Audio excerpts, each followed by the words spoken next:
Olá, corredores e amantes da corrida de todo o Brasil, sejam bem-vindos a mais um episódio do Universo Corredor. A gente está no nosso episódio número 4 da segunda temporada e hoje o tema vai ser São Silvestre. A gente que está com um convidado muito especial aí no nosso programa hoje, ele que escreveu até um livro sobre a São Silvestre, mas a gente vai deixar ele para o final da apresentação. Vamos lá, Fabrício, o que tu tem para falar pro pessoal? Fala, pessoal, como é que vocês estão? Tudo certo? Juliano. E aí, galera, tudo bem? Fiquem aí que hoje vai ter um papo muito bom e com bastante conteúdo para vocês. E Felipe. Olá, corredores e corredoras, sejam muito bem-vindos a mais um episódio do nosso Universo Corredor. E agora o nosso convidado, que vocês, para quem tá vendo no YouTube, já tá vendo ele, o Darlan. Fala aí, Darlan. Olá, pessoal, tudo bem? Prazer enorme estar com vocês, vamos que vamos. Pode até se apresentar, a gente fez uma apresentação rápida aqui, se quiser falar mais um pouquinho sobre a tua carreira, tua história, fica à vontade antes da gente iniciar o nosso tema. Beleza, galera, tudo bem? Então, sou o Darlan Souza, sou gaúcho, mas no momento estou morando em São Paulo, estou fazendo mestrado aqui na USP, então me mudei de Malecuia para São Paulo, vim tomar chimarrão com os caras. E formado em Educação Física, bacharel em Educação Física, especialista em Fisiologia do Exercício pela URGS, Universidade Federal, e agora, então, tocando mestrado aqui na USP. Também já corri 30 maratonas, algumas majors, 4 uphill, um Dope Challenge, e a gente segue assim, então, treinando, correndo, fazendo musculação e atendendo pessoas. Escrevi também 4 livros, para não dizer 5, e um deles é o que a gente vai falar hoje, que é o da São Silvestre. Convidado? É isso aí. De peso, é verdade, exatamente.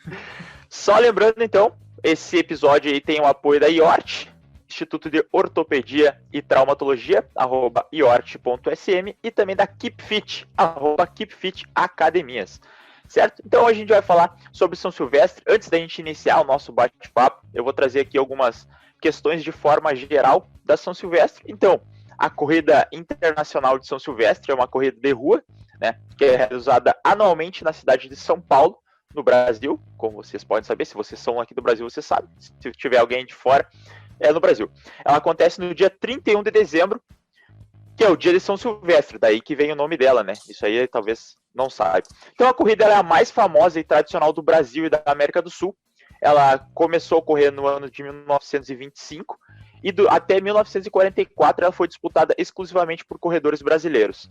A partir de então, de 1944, ela foi aberta para convidados, principalmente da América do Sul. E aí então, a partir de 1947, que teve uns 2 a 3 anos ali, que teve bastante sucesso, esses convidados, ela passou a ser liberada para corredores de todo o mundo. A partir de 1975, foi admitida as mulheres participarem também, então ela tornou-se uma prova mista. E aí, no começo, ela era disputada também à noite, era sempre uma prova à noite, devido à sua criação. Mas aí, depois, para atender um decreto da IAAF, ela passou a ocorrer durante o dia, só para que vocês fiquem cientes de umas informações gerais. Mas quem é especialista mesmo na São Silvestre é o Darlan, né? Já escreveu o livro. Conta para nós, Darlan, como é que surgiu essa ideia de escrever um livro sobre a São Silvestre? A ideia do livro partiu justamente dos nossos alunos, dos nossos camaradas também que nos acompanham nas redes sociais, né?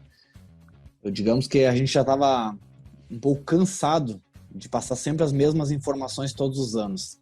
Todos os anos as pessoas nos procuravam nas redes sociais e perguntavam: Darlan, aonde é a retirada de kit? Darlan, pode me dizer quando é que abre as inscrições de São Silvestre? E os meus alunos perguntavam: Darlan, alguma pessoa me falou aqui que a São Silvestre esse ano vai ter 10 quilômetros, é verdade? Esse ano vai sair do Ibirapuera. Então, sempre aquelas dúvidas, aqueles mitos, uns vinham dizendo coisas do passado. É verdade que esse ano a São Silvestre vai entregar a medalha junto com o kit. Então, eu estava desmistificando fake news todo ano. Até que eu me reuni com o camarada Fabiano Brown, que também é treinador e corredor de uma assessoria esportiva de destaque lá em Santa Catarina. E eu falei com o Fabiano assim: Fabiano, cara, todo ano a gente tem que estar resolvendo um monte de dúvida e as pessoas não sabem como fazer para participar da São Silvestre. E ele, cara, comigo acontece isso também há mais de 5 anos. E eu, opa, vamos fazer então um livro e vamos tirar todas as dúvidas de uma vez por todas. Então, a ideia surgiu disso aí, veio de uma demanda. Bacana. Que massa, que massa. Sobre essa questão, eu acho que é interessante falar, porque a São Silvestre ela é um dos pontos que é uma prova muito clássica, né? Porque o Brasil todo para ver a São Silvestre naquele final do ano. E acredito que muitas pessoas, quando elas estão fechando o ano, elas já começam a pensar, ano que vem eu vou para São Silvestre, ano que vem eu vou lá. E aí esse livro acho que vem muito de encontro com isso, né? Olha, tem vontade de fazer a São Silvestre? Quem sabe tu começa a conhecer um pouco mais ela antes de ir lá para a prova. Quem sabe tu lê sobre ela para te aprofundar um pouco mais teu conhecimento. E aí amadurece teu projeto São Silvestre. O que você falou é muito verdade, né? O que acontece muito com a São Silvestre, se você perguntar para a maioria das pessoas que correu a São Silvestre pela primeira vez, você vai ver que na grande maioria das vezes, por mais que a gente esteja no mundo running, a grande maioria das pessoas que participaram pela primeira vez foi porque viram na TV. A pessoa estava lá, era um sedentário, ligou a TV, né? Tava fazendo alguma coisa em casa e olhou, opa, porque afinal as pessoas estão de férias dia 31 de dezembro. O que é isso? São Silvestre? Cara, que louco isso. O ano que vem eu vou correr. E o cara coloca na cabeça e quer se inscrever. Então a grande maioria das pessoas, por mais que a gente que é do mundo running acha que o corredor um dia ele vai fazer isso. Não, cara, a grande maioria que participa da São Silvestre pela primeira vez é a galera que viu na TV e despertou interesse e fala, ele não sabe nem quantos quilômetros tem, ele nem sabe quando é que vai repetir, ele vê que é dia 31 de dezembro, ele vai procurar com amigos ou na internet quando é que vai correr de novo, porque ele não sabe que é 31 de dezembro sempre. Mas ele fica alucinado e pensa, vou correr a São Silvestre. Exato, e essa questão de que tu tá falando, é muito comum, a gente ouve nessa questão, a gente diz, eu gosto de corrida, a pessoa sempre diz, tu vai correr São Silvestre um dia? Então o pessoal tem bastante acesso a essa questão de ver na TV. Mas uma coisa muito importante que o teu livro traz em relação ao que a gente estava conversando anteriormente, é trazer essa informação justamente para aquele pessoal mais amador mesmo, né? Por exemplo, é muito comum as pessoas acharem que a São Silvestre é uma maratona. Então, isso é uma coisa que a gente, às vezes, para nós que estamos nesse mundo, às vezes passa batido, né? Mas as pessoas sempre acham que ela é 42 quilômetros. Então, trazer informação para esse pessoal amador é de suma importância. Exatamente. O que você falou, eles nem sabem que é uma maratona. Eles nem sabem que é uma maratona. Você falou, eles falam assim, a São Silvestre é uma maratona, mas ele nem sabe o significado. Ele fala assim porque na palavra que ele quer dizer que é uma corrida. Isso, exatamente. Então, ele fala, é uma maratona, mas porque ele associa que corrida é maratona, como antigamente a gente associava também ao Kenneth Cooper, né? Então assim, o cara vai dar uma corrida, o cara tá fazendo um Cooper. Não, mas eu não tô fazendo o Dr. Kenneth Cooper. Eu não tô fazendo o Dr. Kenneth Cooper. E nesse caso, por que tu acha que a São Silvestre acabou sendo vinculada com o nome maratona? Foi porque é realmente mais chamativo do que corrida internacional? Tipo, maratona tem toda uma história envolvida pela mídia que acabou chamando São Silvestre de maratona para chamar, ou é um erro que se perpetua, ninguém se preocupa em chamar isso? Claro, eu tô falando na questão da mídia, né? Não porque o nome da prova é corrida internacional mesmo. Eu acredito que seja a mídia, já acertou bastante, a gente vê nos últimos anos, a gente vem acompanhando de perto, acredito que vocês também tenham visto isso, tenham notado essa diferença, a mídia já está acertando mais, então a gente vê que os jornalistas agora, pelo menos que fazem a cobertura rapidamente, eles já conseguem errar menos. A gente vê aqueles memes no final do ano, mas geralmente são memes antigos, de 2011, 2009, a gente vê que ultimamente os jornalistas conseguem acertar, são mais assertivos. O público, de modo geral, se eu ligar para minha avó, que tem 91 anos lá no Rio Grande do Sul, e falar, vó, sabia que eu vou participar de uma coisa? Ela vai dizer, vai correr uma maratona. Porque ela é totalmente leigo. Então, o leigo, ele ainda vai errar muito. Mas, então, eu vejo que não é por parte até da mídia jornalística, e muito mais pelo público leigo, né? Que as pessoas são humildes, são simples, elas não têm noção, né? Como você perguntar para mim a diferença do álcool isopropílico ou do álcool etílico, eu não sei, sabe? São coisas assim que só quem é muito do ramo para entender, né? Acabou ficando uma bagagem histórica, né? Que aí, como foi repetido por muitos anos, a maratona acabou ficando aí por parte do grande público. Vai lá, Felipe. E a gente realmente, são reflexões que às vezes vale a pena fazer, porque às vezes passa tão batido por a gente ser da área, que às vezes essas perguntas, esses tópicos agora falando, a gente acaba revendo, né, em alguns momentos. E ontem ontem eu abri uma caixinha de perguntas no meu Instagram e foram, se eu não me engano, 35, 40 pessoas que participaram ali e 29 marcaram como 42 quilômetros a São Silvestre. Então, cara, a São Silvestre, ela, para nós é tão normal saber que ela é 15 quilômetros, mas que pro grande maioria do público, assim, passa despercebido esse ponto aí. Perfeito. Então, sobre a São Silvestre, né? Como a gente estava falando em off, ela é formada basicamente pela população, né? A população é que mais participa da prova. Os corredores de elite são a parte mínima. Porque, como a gente já falou também no início desse programa, às vezes a São Silvestre ela é o ponto de partida, né? Que tu vê a São Silvestre, vou começar a correr a São Silvestre, vou lá. Aí tem pessoal que vai com fantasia e entra, as fantasias mais loucas. Nesse sentido, é uma pergunta assim, mais engraçada, né? Quais as fantasias que mais chamaram a atenção na São Silvestre? Das provas que tu participou, que tu... Pra mim, a pergunta? Tenho duas pra falar. Pra todo mundo. Principalmente pra ti, que é o nosso convidado, né? Não, então vou mandar a minha e depois você manda de vocês. Cara, a fantasia mais legal, assim, mais engraçada, foi o ano de 2015 que eu participei na São Silvestre. E eu tava fazendo uma dieta apertadíssima. Nossa, cara, eu tava muito, apertei muito a minha dieta. Uma nutri boa, a Júlia Fazou, um abraço aqui pra ela. E eu cheguei no peso, assim, de 69 quilos. Tava seco. E o pessoal começou a me chamar de esqueleto. Os amigos, Darlan é um esqueleto. Ô, esqueleto. E, cara, quando eu pisei na São Silvestre, desci lá do metrô, cheguei, não é que eu encontrei um cara vestido de esqueleto, cara. Cara, é piada pronta.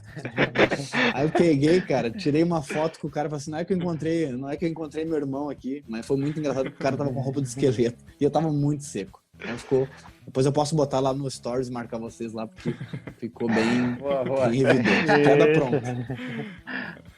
Eu acho que uma das mais, assim, é que da São Silvestre é sempre, mas é uma que o cara ele foi fantasiado de octógono pra correr São Silvestre, então ele fez todo um em volta dele de octógono com a tela e o isopor ali vestido de corredor. Essa foi uma das assim, que mais me marcou, porque ele tá correndo com todo aquele aparato ali, né? Porque às vezes é só uma fantasia no corpo ali, alguma roupa diferente é mais tranquilo, mas tá se locomovendo ali com todo um octógono ao redor é complicado. Cara, e acho mais engraçado porque realmente são muito criativos. Foi ano passado, até tinha separado aqui uma imagem tava dando risada ontem quando nós tava falando de falar sobre São Silvestre, eu lembrei disso. O cara se vestiu botou tipo uma fantasia de banheiro químico, se arriando da galera que às vezes tem alguns problemas, alguns percalços aí nas provas. E aí tinha uma plaquinha, se você precisar de mim, eu estou aqui com você. E aí é uma zoeira sem limite, né? E o pessoal realmente você puxa, teve um que pintou todo de Flash, o super-herói Flash, né? O cara, ele não botou a roupa, ele pintou mesmo ali. Então o pessoal realmente se produz assim para essa prova. Eu acho que tinha eu lembro de poucas passagens assim, da São Silvestre quando eu era menor, assim, né? Eu acho que mais agora que eu comecei a cuidar sobre corridas.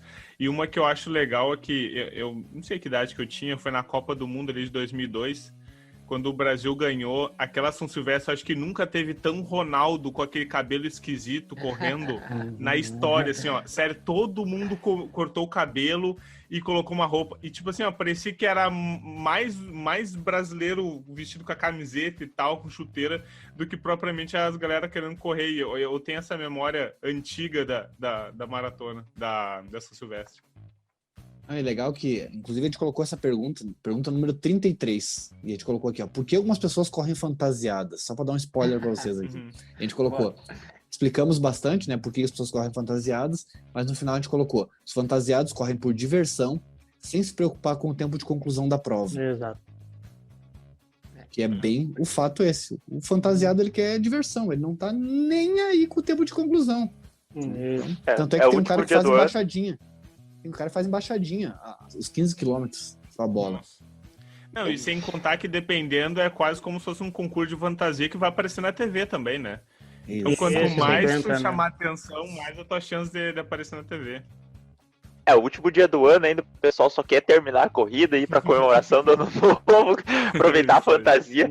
Mas além do pessoal fantasiado, tem inúmeras histórias, né, Darlan, que acontecem na São Silvestre. Então, como a gente já falou que muitas vezes a São Silvestre é um ponto de partida para a pessoa começar a correr, então é um objetivo, uma inspiração que ela tem, acaba mudando vidas da São Silvestre, porque a pessoa sai de um comportamento sedentário, às vezes com sobrepeso, com obesidade, e aí depois consegue emagrecer através da corrida e consegue fazer uma São Silvestre.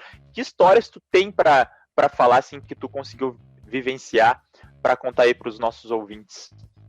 Sabe o que a gente pegou no final do nosso livro aqui? A gente pegou alguns relatos. A gente colocou também pontos de visita de turismo, que a gente pode falar um pouquinho depois disso aqui também, mas a gente pegou e trouxe histórias. Trouxe 12 histórias para não ficar muito maçante, mas a gente trouxe 12 histórias e 2 me chamaram muita atenção. São relatos de corredores que correm anualmente São Silvestre, aleatórios, e a gente pegou uma muito bacana de um, talvez vocês conhecem, é o Tião Fotos, cara muito conhecido no Brasil, inclusive ele já cobriu a Maratona do Vinho aí no Rio Grande do Sul, e o Tião Fotos, ele trabalha hoje com fotos, mas ele já correu a São Silvestre muitas vezes, e ele, a primeira vez que ele viu a São Silvestre, ele viu na televisão, e ele falou, nossa, mas se o cara ganhou a São Silvestre porque se preparou em 3 meses, que ele ouviu os comentários lá dizendo que o cara se preparou em 3 meses e ganhou, nos anos 70 e poucos, ele disse, nossa, então eu vou me preparar 1 ano e vou ganhar a São Silvestre. E ele corria lá perto da casa dele, não sabia nem quantos quilômetros ele ia fazer, e treinava quase todos os dias, que é um erro também. E aí chegou no dia, não deu 3 quilômetros, ele quebrou, mas ele foi convicto que ele venceria a São Silvestre. Foi com a cabeça de campeão. Olha que loucura isso. E o outro é o João. O João contou uma história muito bacana aqui para nós, que ele falou que ele assistiu a São Silvestre pela primeira vez na televisão, e aí ele pensou que então a São Silvestre poderia mudar a vida dele. E o que chamou a atenção dele foi aquela música tradicional, Carruagem de Fogo. Então, graças a São Silvestre, ele adquiriu uma paixão enorme pela corrida e descobriu que é um estilo de vida e é um esporte. Então foi muito bacana. São 2 histórias que mais me chamaram a atenção, né? E a gente pensar o esporte como um todo, né? Ele é capaz de mudar vidas. E na corrida a gente tem inúmeras histórias, não só na São Silvestre, como no nosso dia a dia aqui também com alguns alunos que começaram tentaram diversos outros esportes em equipe, outros esportes individuais e nunca se encaixaram. E na corrida, teve um dia que a gente conversou, acho que foi se não me falha a memória, foi com o Silvestrinho, com o Frank ali, ou não, foi, enfim, eu não lembro qual foi um dos nossos convidados ali de uma das lives e falou do bichinho da corrida, né, que foi picado. E aí a pessoa é picada pelo bichinho da corrida e aí não tem, depois ele não larga mais a corrida. Eu não lembro se foi o Frank que fez esse comentário até, mas enfim, a gente vê que a corrida em si, ela tem essa magia, esse encantamento de muitas pessoas. E aí a gente já está batendo nessa tecla bastante de quanto a São Silvestre, ela, por ter essa mídia muito forte em cima dela, permite que muitas pessoas consigam ver, né? Porque a gente, por exemplo, crianças muitas vezes, os guris se apaixonam pelo futebol porque tem uma mídia muito forte, tu acaba criando ídolos dentro desse esporte. Na corrida a gente é meio carente de ídolos, né? Então, quem sabe, através da São Silvestre, às vezes por estar presente na TV, as pessoas começam, quem sabe, a criar certo carinho por esse esporte que muitas vezes não aparece no dia a dia delas. E se a gente for ver, a corrida é um esporte relativamente de fácil acesso, né? De fácil acesso para te conseguir começar a praticar. Desde que, né, como a gente sempre defende aqui no nosso podcast, que é tendo um bom acompanhamento, sendo um profissional para te orientar de forma adequada. Pegando um gancho do que você falou, atrapalhando aqui, pegando um gancho, a gente é muito carente de ídolos porque a gente não tem memória. O Brasil é um país sem memória. E é uma das lutas que eu tenho é justamente trabalhar a memória do esporte. E pensando nisso, trazendo a calhar no livro aqui também, não posso deixar de relatar isso, a gente trouxe o Ronaldo da Costa. E o Ronaldo da Costa, ele escreveu o prefácio do nosso livro. A gente colocou Aquecimento com o Campeão. E o Ronaldo da Costa, então, conta a trajetória dele, como é que ele chegou a São Silvestre e por que ele ganhou a São Silvestre. Então, é um relato de 2 páginas do Ronaldo, porque se você parar para pensar que o Ronaldo da Costa escreveu a história dele na corrida de rua no Brasil e no mundo, e o Ronaldo, quando chegou em Berlim há 2 anos atrás, praticamente parou a prova pro Ronaldo. E aqui no Brasil, se você perguntar para muitas pessoas que correm até maratonas, quem é Ronaldo da Costa, o pessoal não conhece. E muito dessa culpa é de nós, profissionais de educação física, que não mandamos um link pro aluno com o conteúdo do Ronaldo da Costa. Então a gente fez questão de falar assim, falei com o Fabiano, o Ronaldo vai ter que entrar no livro. Porque é muito fácil eu falar de Eliud, que tá na moda agora, mas o Ronaldo tem história. E ele vai entrar no livro aqui. Porque todo mundo que lê esse livro aqui vai saber quem é o Ronaldo da Costa. O Ronaldo não pode ser esquecido. Eu digo que o Ronaldo da Costa é um próximo cara que eu quero que ele esteja aqui conversando com nós, cara, para contar um pouco mais sobre a história dele. Uhum.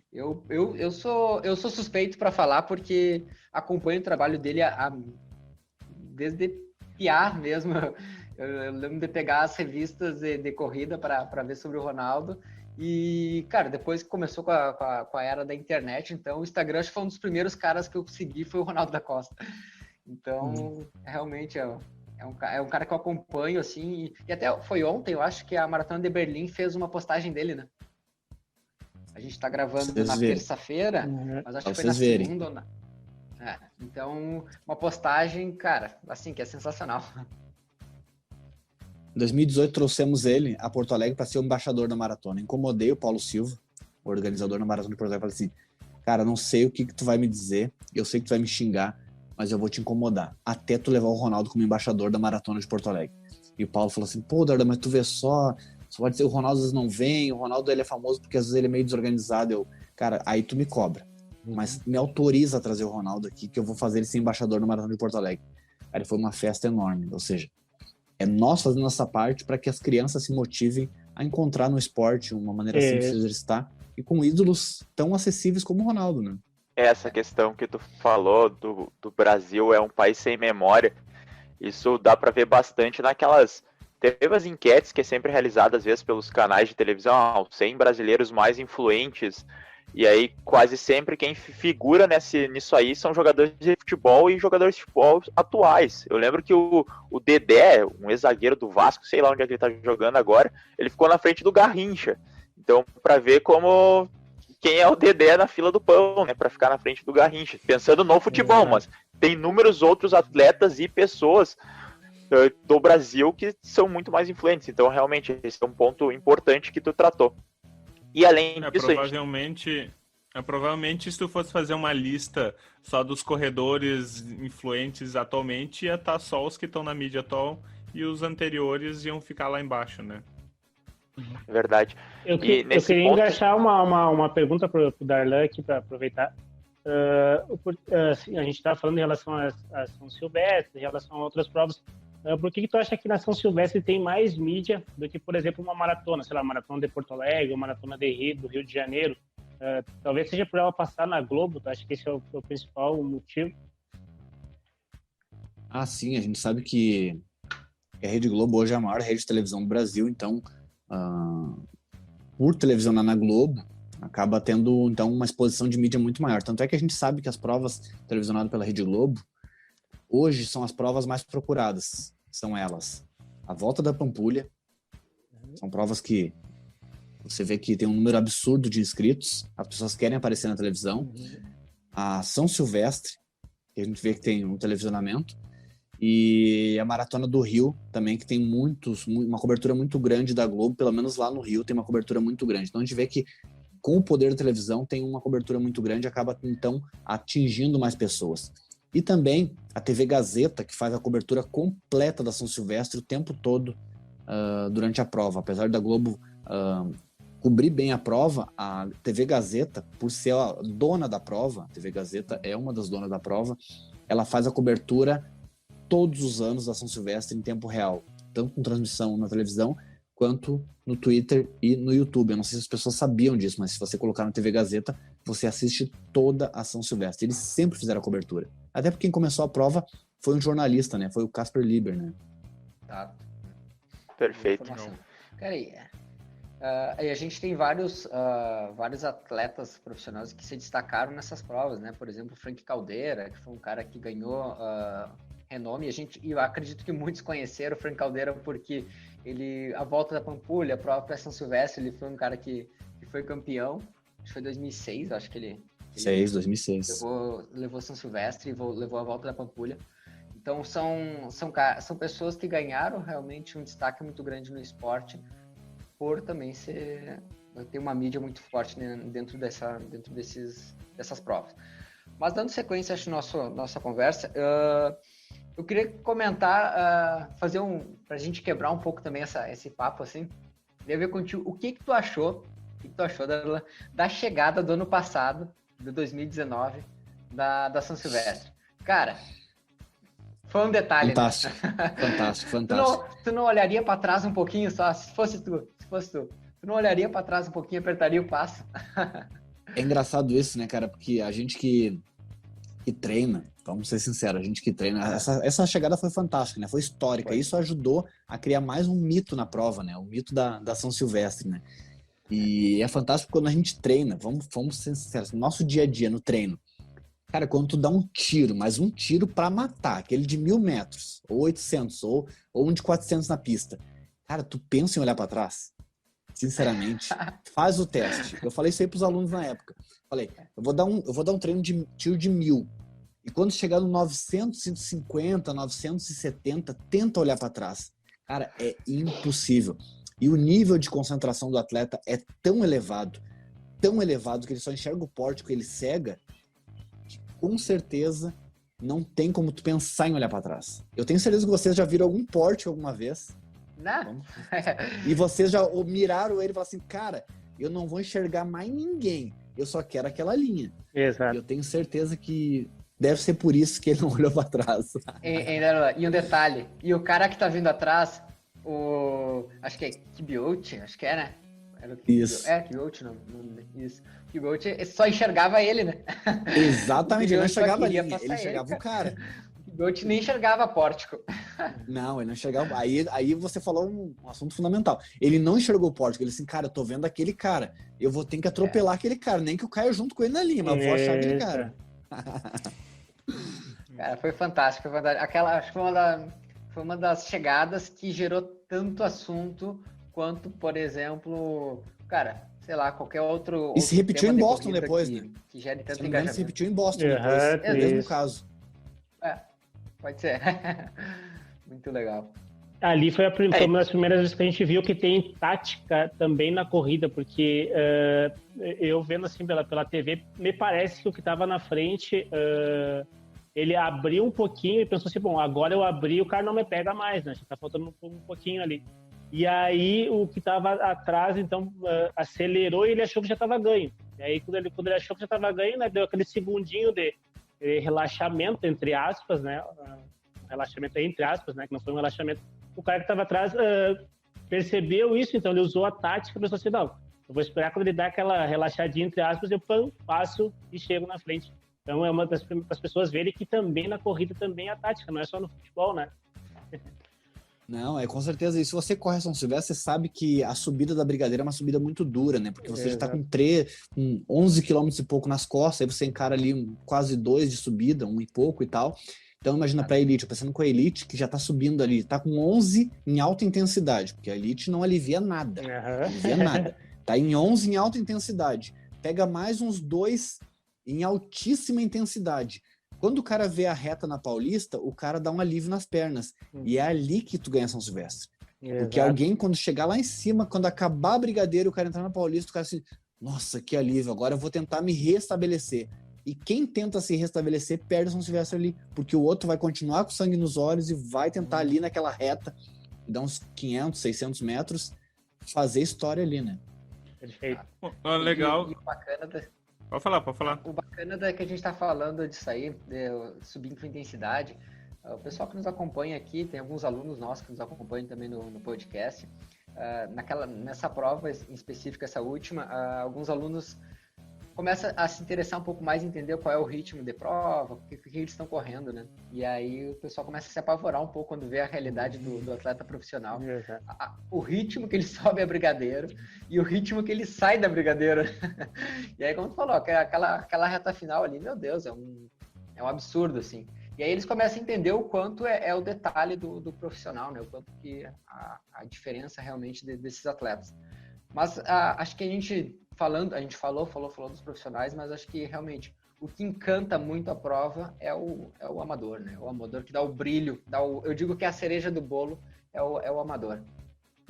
A capa do nosso livro, colegas, só pra vocês terem uma ideia, a gente não colocou elite. A capa do nosso livro é o povão. A gente colocou aqui pessoas aleatórias na capa, porque é esse que faz São Silvestre. Exato. Tanto é que a elite larga antes. A elite não tem contato com o público. A elite, o público que assiste tem contato com a elite. Mas nós, o povão, o simplão, o seu João, a Dona Maria, a gente não tem contato com eles. Eles largam antes. Então a capa da São Silvestre para nós teria que ser por obrigação, embaixo, as pessoas correndo, que são os amadores que fazem a prova, e em cima o povo assistindo. Então, vou mostrar a capa para vocês aqui. Vocês podem ver na íntegra. Que legal. A capa é o quê? É o corredor amador correndo, e em cima o público assistindo. Ou seja, a São Silvestre é feita por quem corre e por quem assiste. É verdade. Legal. Ela só tem esse tamanho porque tem uma grande quantidade de amadores fazendo parte dela e eles que elevam, né? E divulgam para o outro. Então, embora venham atletas internacionais participarem, a gente aqui do Brasil, os corredores que vai falando para o outro e que vê na TV e que vai fazer a prova que dá esse grande número da São Silvestre. E Darlan, só um detalhe. Ontem eu estava olhando para comprar o teu livro e assim, eu vou comprar, mas eu quero que ela venha com uma autenticação ali, né? Pelo menos uma mensagem ali na contracapa. Com certeza, né, galera? Com certeza. Já coloca para 2, então. Pra todo mundo. Já coloca para todo mundo. Porque, cara, eu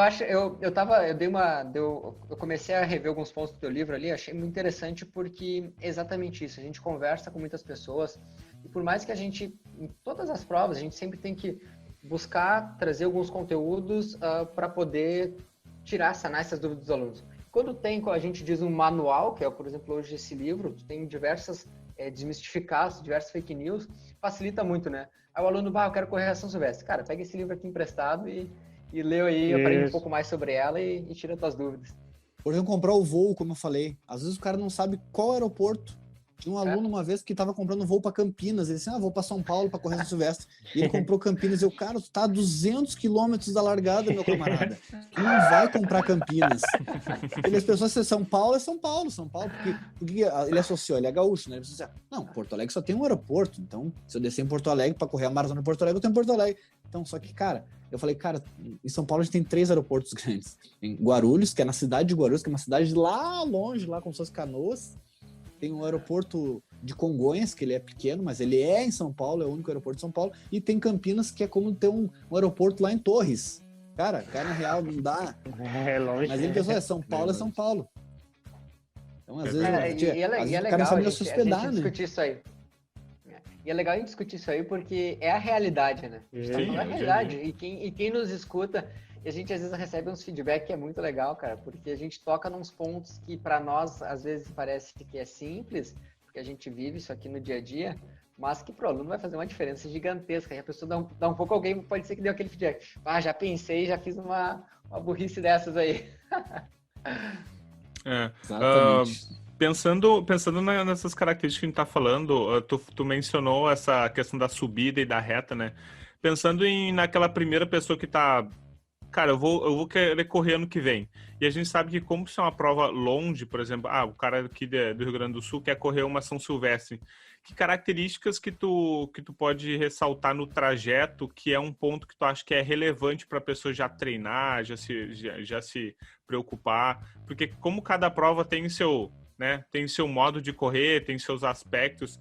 O que tu acha, assim, além dessa subida, assim, que parece uma subida no final, que é no final do trajeto, né? Que é uma coisa um pouco mais complicada. Quais são as características que tu acha que na corrida o cara tem que levar em consideração na hora de treinar?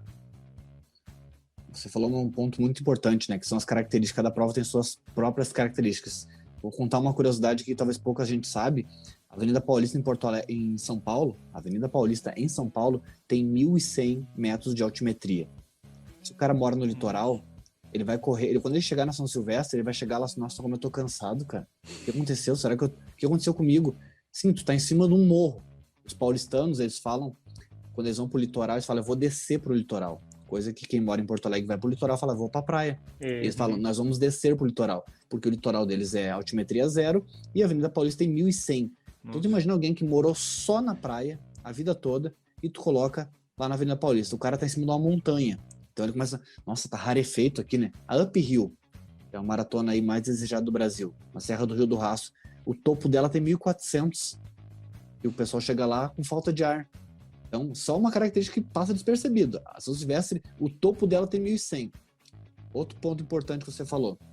Tem aluna que eu preparei ela ano passado para participar da São Silvestre, que eu falei, os 3 primeiros quilômetros do teu treino, agora numa fase final de bem específica, eu falei, tu vai pegar a esteira, vai colocar 2 tacos atrás, tu vai descer 3 quilômetros. Darlan, mas é descida. Sim.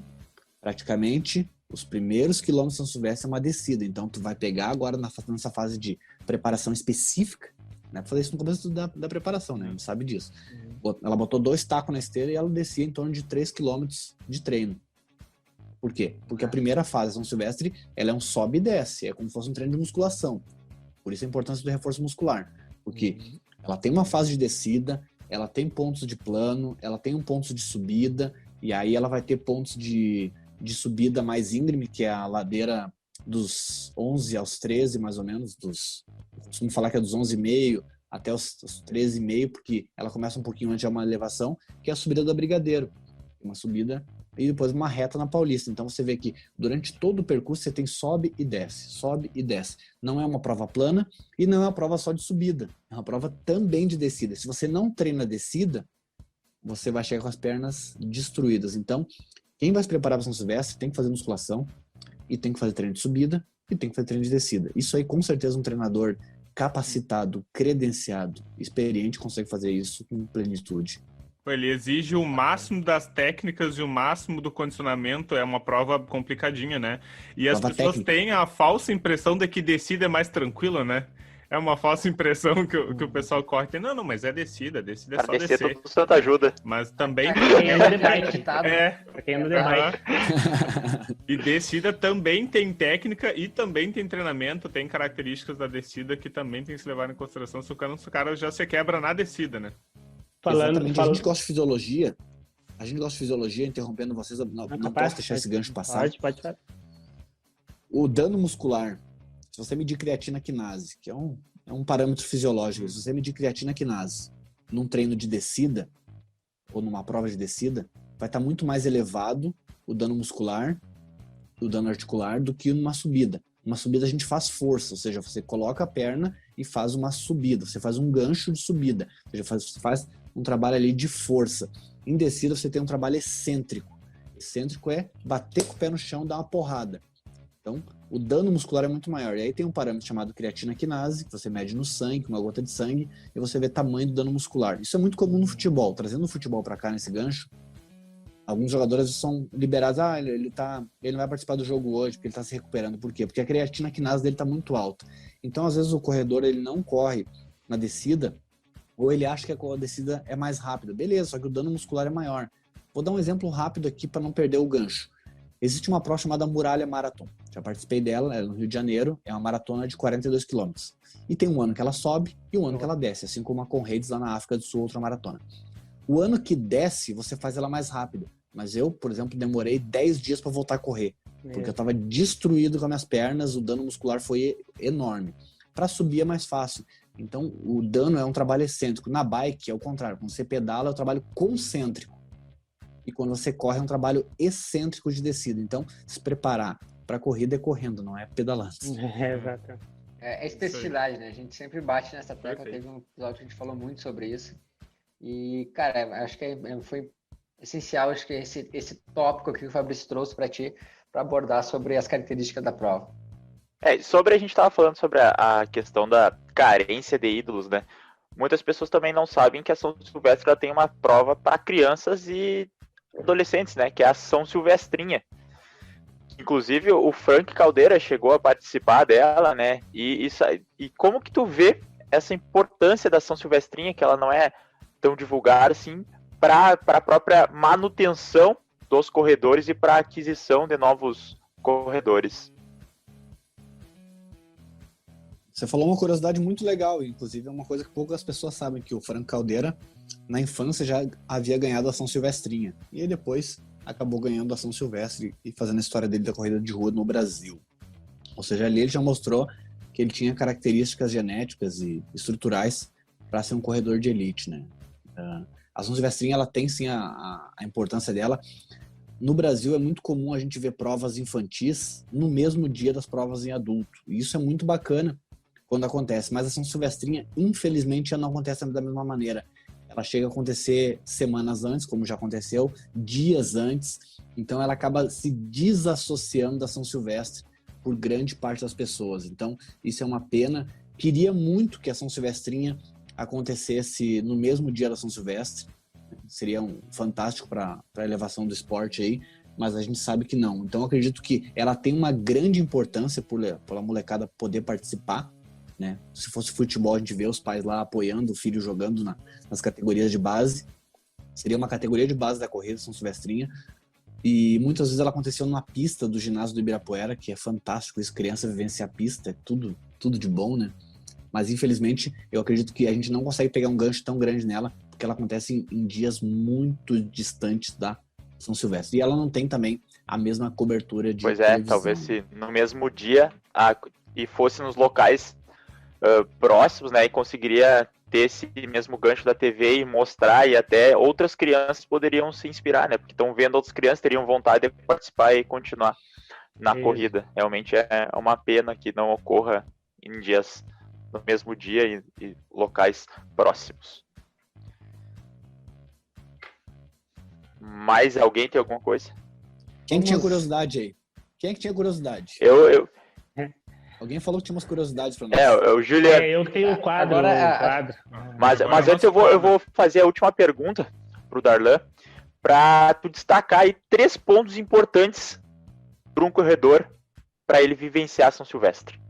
3 pontos que tu destacaria entre os 40 aí que tu destacou no livro, as 40 curiosidades. 3 pontos importantes assim que ele deve saber para participar da São Silvestre. Acredito que o principal ponto para você que quer participar da São Silvestre é que se você correr uma maratona e não correr a São Silvestre, você não é um corredor. Vou sacanear todo mundo, obrigado. Você pode correr até na Indochina. Cara, você vai correr na Indochina. Você vai correr na Macedônia, mas se você não fizer São Silvestre, você não é um corredor. Esqueça. Então, já botei na pressão aí para todo mundo participar. Quem não participou vai participar. Brincadeiras à parte, mas é uma corrida espetacular, é a maior corrida da América Latina e todos têm que participar, pelo menos uma vez na vida tem que fazer. Inclusive, daqui a alguns anos ela vai ter o centenário. Se preparem, porque, cara, vai ser assim, ó, uma coisa louca. Vai ter gente que vai vir de outro lado do mundo para participar. Essa é a primeira coisa. Acredito que outro ponto importante para você fazer a São Silvestre bacana mesmo é você pegar e participar antes de um grupo de corrida.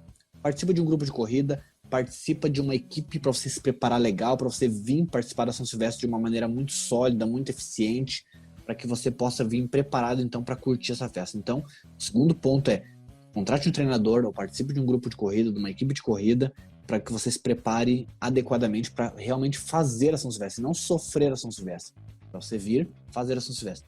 E não menos importante, o último ponto que eu diria para você é: venha com antecedência e vá embora com um certo atraso. Por exemplo, se você puder chegar no dia 27 e ir embora dia 3, seria legal, porque você então poderia aproveitar mais São Paulo. Fazer um treino no Parque do Ibirapuera, conhecer os museus, conhecer um pouco da culinária paulistana. Então a dica fundamental para você participar é: chega antes, que você já retira o seu kit com muito mais antecedência, com mais calma, você vê a movimentação pré-São Silvestre, você consegue fazer uns treininhos preparatórios até no Parque do Ibirapuera, ali uns regenerativos, curtindo um dos maiores parques da América Latina também, e depois, não menos importante, depois da São Silvestre você vai desfilar pela cidade, indo em museu, indo em restaurante com a sua medalha. 3 mega importantes pontos.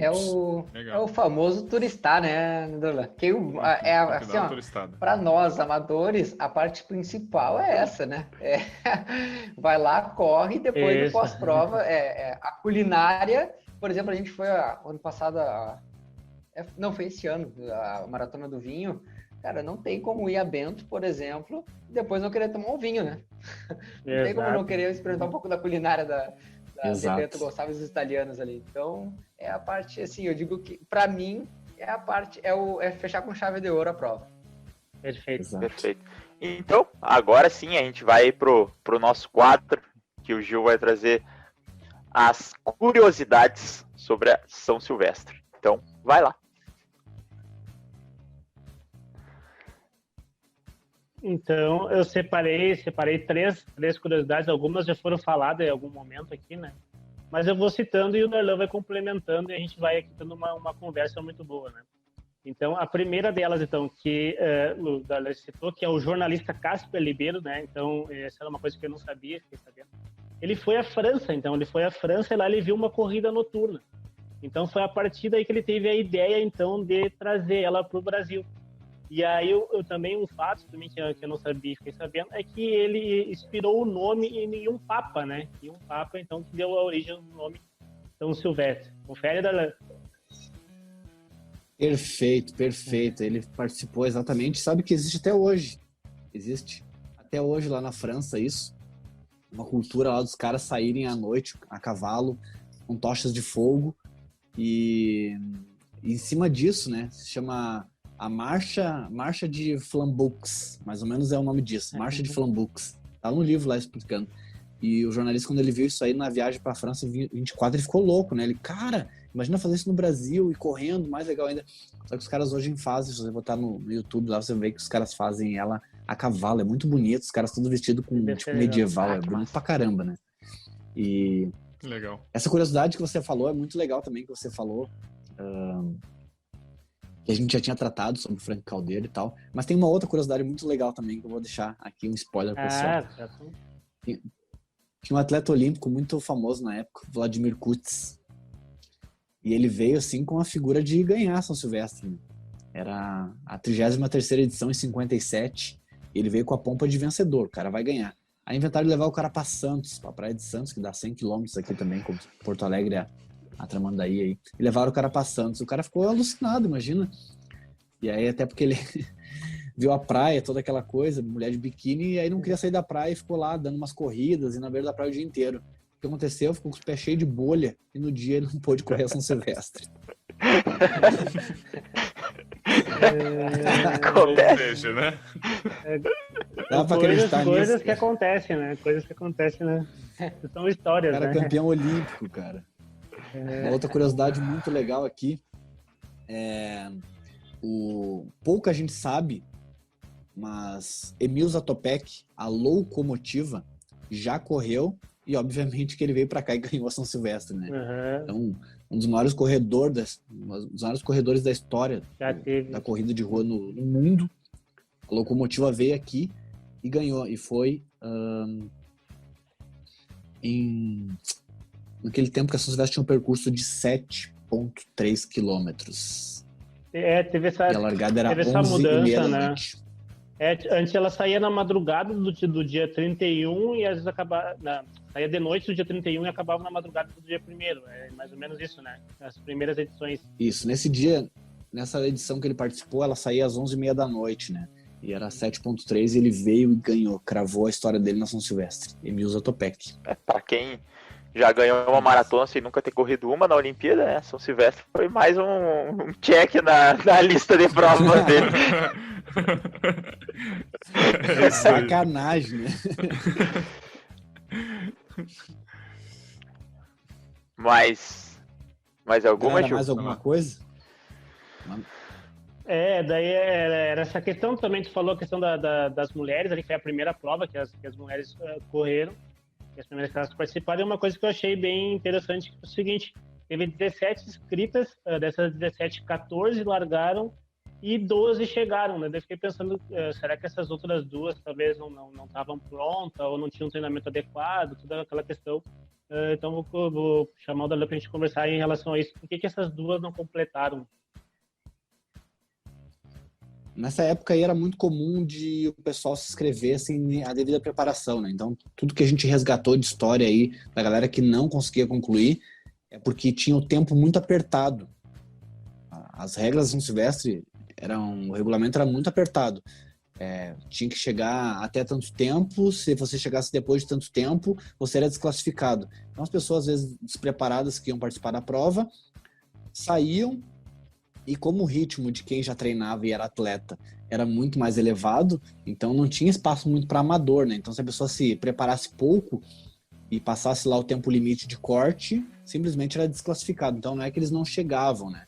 Eles até chegavam, só que eles chegavam depois que a arbitragem já não validava mais nada, né? Então aconteceu isso durante muitos anos, onde eles realmente valorizavam somente quem estivesse muito preparado, somente a elite, né? Então eles não iam esperar o cara chegar lá 40, 50 minutos depois, quando a prova tinha uns 7 quilômetros, né? Não tava nem aí, né? Então, da minha parte, era isso, Nestor. Beleza, então a gente vai encerrando, né, o nosso programa. E aí, antes tem uma frase, né, que a gente tem a frase no programa, que é a frase do Nestor. Isso. Que ela chama. E é uma frase pra gente trazer. Mas, não, e um detalhe, eu vou chamar a frase, né? Como não tem como o Nestor Pois chamar a frase. Eu tava esperando como ele ia se chamar. Auto-chamar. Eu fiquei aqui esperando. Então assim, mas antes de chamar a frase do Nestor, esse episódio também, então, ele tem o apoio da Matéria Prima Suplementos. Sigam nas redes sociais, @Matéria-Prima Santa Maria, e a Bem Store Ortopedia e Movimento, @Loja Bem Store. E agora, a frase do Nestor, pra gente encerrar, então, esse episódio. Essa frase, eu quase ia falar quando a gente estava tendo discussão da chegada do ano passado, porque essa frase ela tem a ver com isso. Ela foi falada, foi dita por João da Mata, que venceu a São Silvestre em 1983. E ele falou: só olha para os lados quem tem medo de ser alcançado. Essa foi a frase dele. Cabe bem na nossa discussão aí. Boa frase. Boa frase. Pra dar... Muito bom. Só olha para os lados mesmo. João da Mata. Isso aí. Só olha para os lados quem tem medo de ser alcançado. Essa é a frase de hoje. Perfeito. Dos avisos finais, para a gente ir encerrando já, lembrando o pessoal que nos acompanha aí semanalmente, mês de setembro é o mês de aniversário da ProElite. Então, quer saber mais informações? No @ProElite Assessoria, a gente posta lá ao longo desse mês algumas novidades que a gente está trazendo e como vai ser a nossa comemoração aí de aniversário. E aí a gente conta com a presença aí de vocês ao longo desse mês. Nestor, com vocês? Certo. Alan, muito obrigado pela tua participação aqui, foi uma conversa muito legal. Se tu quiser falar onde que o pessoal te encontra, se quiser acompanhar mais teu trabalho, onde é que eles podem adquirir o teu livro, como é que faz, fica à vontade para falar o que tu quiser aí. Galera, muito obrigado pela oportunidade de a gente estar aqui, então, trazendo mais conteúdo. Eu fico muito feliz em ver o quanto a educação física está se mobilizando em estar participando nos canais de comunicação. É uma coisa que eu venho falando há muitos anos, que a gente precisava estar aqui se comunicando com a população. Então, parabéns pelo podcast de vocês, parabéns pelo trabalho, pelo profissionalismo, é isso que a gente precisa. Quem quiser acompanhar meu trabalho, vai lá no Instagram, @DarlanSouzaOficial, @DarlanSouzaOficial com Z, ou no meu site, darlansouza.com. O livro está disponível lá no meu Instagram, vai lá e clica lá que vocês vão encontrar facilmente o livro, e eu tenho certeza que a gente vai se encontrar em outra oportunidade para contar mais histórias. Com certeza, a gente vai deixar o link na descrição também, aí do que tu comentou, se o pessoal é só clicar no link e vai ser direcionado direto. Muito obrigado mesmo pela tua presença, foi muito bom ter essa conversa aqui. Os guris, algum recado final? Gostaria de agradecer o Darlan, então, pela oportunidade. E seguimos né, sempre tentando alimentar a corrida, alimentando a educação física com coisas boas, né? Então, meu recado aqui, deixo para vocês, agradeço ao Darlan e a todos que estão escutando, e até mais. Valeu, pessoal. Obrigado aí pela parceria, Darlan, e obrigado aí por dedicarem uma horinha aí do dia de vocês para a gente trocar essa ideia. Um forte abraço a todos. Valeu. É isso aí, pessoal. Agradeço bastante ao Darlan, que se disponibilizou a conversar com a gente aqui, trazer um pouco das curiosidades e a vivência em São Paulo.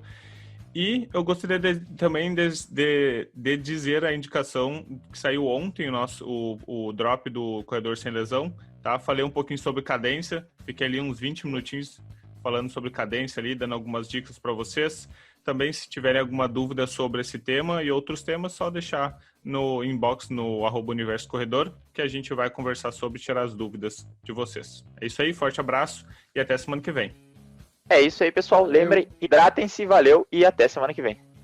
Eita. Tchau, até mais.